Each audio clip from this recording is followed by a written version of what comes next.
बहुत सी सिद्धियां हैं।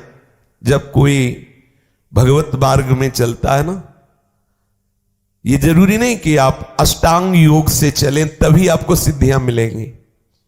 आप भजन मार्ग में चल रहे, भक्ति मार्ग में चल रहे, यदि आपके अंदर इन सिद्धियों की प्राप्ति की चाह हो तो बहुत जल्दी सिद्धियां मिल जाएं।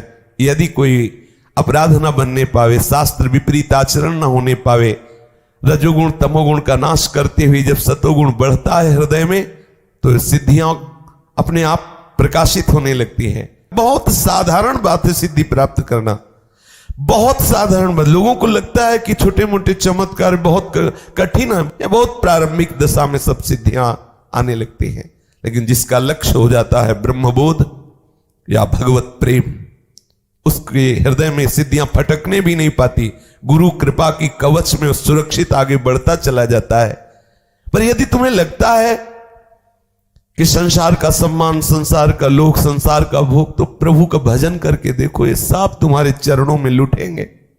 शास्त्रों में वर्णन आया है कि जो पूर्ण एकाग्रता से सात्विक आहार विहार करते हुए नाम जप करता है, उसके अंदर सिद्धियां प्रकाशित होने लगती हैं।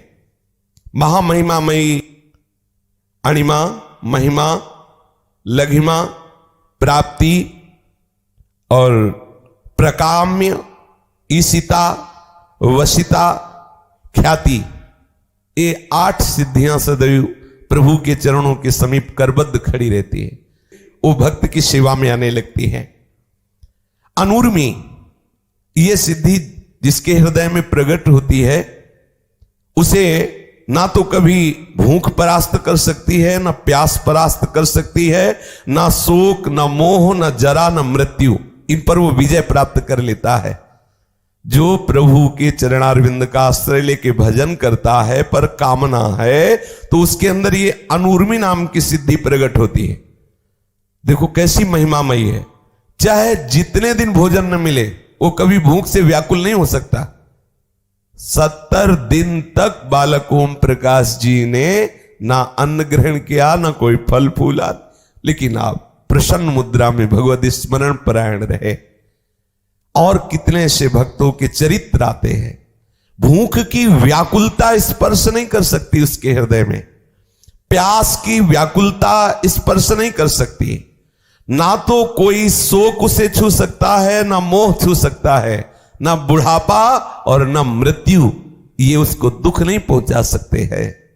देखो, वो मोक्ष नहीं चाहता है, प्रेम नहीं चाहता है, लेकिन भजन में लग गया, लोक हानि की चिंता का त्याग करके। देखो कैसी सिद्धियां, अष्ट वो सिद्धियां जो सदैव भगवान के समीप ही रहती है। भगवान अंश मात्र से उस उपासक को दे देते हैं। और ये महामहिमामयी अनूर्मी नाम की सिद्धि प्रकट होती है। फिर दूसरी सिद्धि दूर श्रवणादि, वो लाखों कोस दूर की बात सुन लेगा। अगर सुनना चाहे, अमेरिका में इस समय वो अमुक है, वो क्या बात कर रहा है, यहां से सुनाई देगा।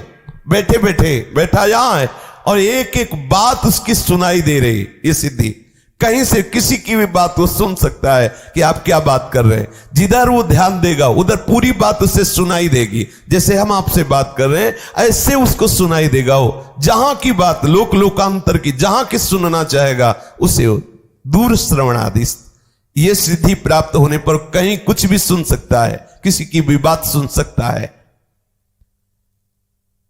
फिर दूरदर्शन आदि, यहां से बैठे बैठे वो देख सकता है ब्रह्मलोक में क्या हो रहा है, यहां से बैठे बैठे देख सकता है कलकत्ता में क्या हो रहा है, अमुक जगह क्या हो रहा है, देख सकता है, बैठे बैठे देख सकता है। देखो भजन का बल देखो, प्रभु का आश्रय लेकर नाम जप का प्रभाव देखो। बैठे बैठे उसकी दृष्टि इतनी सूक्ष्म हो गई, वो जहां चाहे वहां की बात देख सकता है। मनोजव सिद्धि, वो मनोजव सिद्धि को प्राप्त हुआ उपासक जिस शरीर में चाहे उसमें प्रवेश पा सकता। जिस शरीर में उसके हृदय में भावना हुई कि मैं उस शरीर में, तो उसी के मन में प्रवेश कर गया। जिस शरीर में चाहे उस शरीर में, जैसे भगवान शंकराचार्य एक राजा के शरीर में प्रवेश होकर काफी दिन तक राज भोगों का अनुभव किया, उत्तर देने के लिए कि क्या होता है ये। किसी के भी मन में एक प्रसंग आता है, योग वासिष्ठ में श्री जनक जी के हृदय में एक योगिनी प्रवेश की, बहुत भजन परायण थी। जनक जी भी पहुंचे हुए महापुरुष, जीवन मुक्त महापुरुष, उन्होंने कहा कि तू मेरे हृदय में कैसे आ गई। यद्यपि बाहर भी सिंहासन में बैठी थी और अंदर उनके हृदय में बैठ गई जाके। स्त्री शरीर, भजन परायण और सिद्धियों को प्राप्त किए हुए। तो उसने कहा हम एकांत से भी तपस्वी जन हैं, जहां एकांत होता है वो हमारा आसन होता है, तुम्हारा हृदय एकांत इसलिए मैं आके बैठ गई। ये देखो जनक जी के हृदय में जाके बैठ, ये मनोजो सिद्धि। मनोवेग से जहां जाना चाहे वहां पहुंच जाए, जहां जाना चाहे, किसी के हृदय में जाना चाहे, दूर देश में संकल्प किया तत्काल पहुंच गया। मन जैसे अपना मन में सोचा तो जहां सोचा वहीं शरीर पहुंच गया। लो, न टिकट की जरूरत है न पास करवाने की जरूरत, जहां जहां जाना चाहे लोक लोकांतरों में। ये भजन का प्रभाव। मनोजो सिद्धि को प्राप्त चित्रलेखा जी ने पलंग सहित अनिरुद्ध जी को उठा लिया और ला करके बाणासुर के महल में विराजमान किया और कहा सखी यही थे ला, बोले यही थे। ऐसा देखो कितनी बड़ी सिद्धि भगवान के चतुर्व्यूह अवतार में, जैसे राम लक्ष्मण भरत शत्रुघ्न, ऐसे ही वासुदेव संकर्षण प्रद्युम्न और अनिरुद्ध। ऐसी महामयी मनोजो सिद्धि को उपासक प्राप्त कर लेता है। काम रूपी सिद्धि, वो जो रूप चाहे वो धारण कर सकता है, जो रूप चाहे, जैसा रूप चाहे वैसा वो रूप धारण कर सकता है इस काम रूपी सिद्धि की प्राप्ति होने पर काय प्रवेश, वो भले शरीर छोड़ा हुआ कोई शरीर है उसमें प्रेम, अर्थात मुर्दे शरीर में प्रवेश कर जाना या जीवित शरीर में प्रवेश कर जाना, ये पर काय प्रवेश की सिद्धि प्राप्त हो जाती है। जो सात्विक भाव से स्वच्छंद मरण, जब चाहे तब शरीर छोड़े, ना चाहे तो ना छोड़े, ये कोई भगवत प्राप्ति वाली बात नहीं है।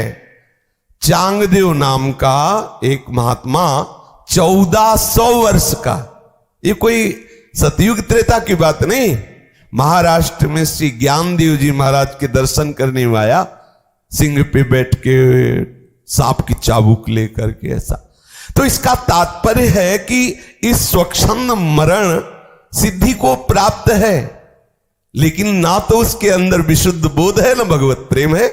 श्री ज्ञानदेव जी के आगे उसका धूल दूसरित हो गया है सब अहंकार सिद्धियों का। और देखो भजन का प्रभाव देखो, चबूतरे में बैठे थे श्री ज्ञानदेव जी महाराज, तो पता चला कि योगी मिलने आ रहा है, तो चबूतरे से कहा हाँ चलो, तो चबूतरा चल दिया। और उसके होश उड़ गए कि मैं तो चैतन्य शेर को अपने वश में करके ला रहा हूं सांप की चाबू, ये तो जड़ चबूतरा चल दिया। भजन का प्रभाव। फिर है देव क्रीड़ानुदर्शनों, ये सिद्धि जिसके हृदय में प्रकट होती, तो जैसे अपने लोग टेलीविजन देखते हैं ना, ऐसे वो जिस लोक के वो खेल देखना चाहे, क्रीड़ा के, विविध प्रकार के, विलासता के, वो सब देख सकता है। गंधर्व लोक में कैसी क्रीड़ा हो रही, देवलोक में कैसी क्रीड़ा हो रही, ये सब यथा संकल्प संसिद्धि, जैसा संकल्प करे ठीक वैसे ही कार्य होगा। ये सिद्धि प्राप्त होने पर जैसा संकल्प करेगा वैसे ही सामने परिवर्तन हो जाएगा। चाहे वो जड़ वस्तु हो चाहे चैतन्य वस्तु हो, उसके संकल्प के अनुसार चलना होगा। यह सिद्धि प्राप्त हो जाती है। अप्रतिहत गति, उसकी आज्ञा को कोई उल्लंघन नहीं कर सकता जिसके अंदर सिद्ध, जो आज्ञा करेगा उसका पालन ही करना पड़ेगा, बलात् करना पड़ेगा, उसकी गति को कोई रोक नहीं सकता। यह सिद्धि जिसके हृदय में अप्रतिहत गति प्रकट होती है। त्रिकालज्ञता, भूत में क्या हुआ, भविष्य में क्या होगा, वर्तमान में क्या हो, सब उसे पता हो जाता है इस सिद्धि के प्राप्त होने पर। अद्वंदता, शीत उष्ण सुख दुख मृदु कठिन, ये मान अपमान सब ये वश में हो जाते हैं, कोई भी द्वंद्व से परा। लेकिन ये बोध संपन्न महापुरुष नहीं हुआ, ये भगवत प्रेमी नहीं हुआ। पराचित्ताद्यभिज्ञता, दूसरे के मन में क्या चल रहा है ये बात जान जाना, ये सिद्धि। पराचित्ता व्यभिज्ञता, दूसरे के मन की बात जान लेना। तुम मन में क्या सोच रहे हो, आज तुमने स्वप्न क्या देखा, आज तुम क्या सोच के चले हो, विविध प्रकार के मन की बातें जान लेना। प्रतिष्ठंभ हो, अग्नि की ज्वाला से ऐसे निकल जाना, जैसे अपने लोग ऐसे टहलते हैं, ऐसे वो अग्नि की ज्वाला में टहलेगा, उसका रोम भी नहीं झुलसेगा। वो वायु के साथ उड़ सकता है, वो जल में ऐसे थल की तरह चल सकता है। भारी से भारी शस्त्र प्रहार होने पर उसकी त्वचा में खरोच भी नहीं होगा। भयंकर से भयंकर मारण विष पीने पर भी विष का कोई प्रभाव उसके ऊपर नहीं होगा। चाहे जितना सूर्य का ताप हो, उसके शरीर में गर्मी नहीं पैदा कर सकता। ये सिद्धियां।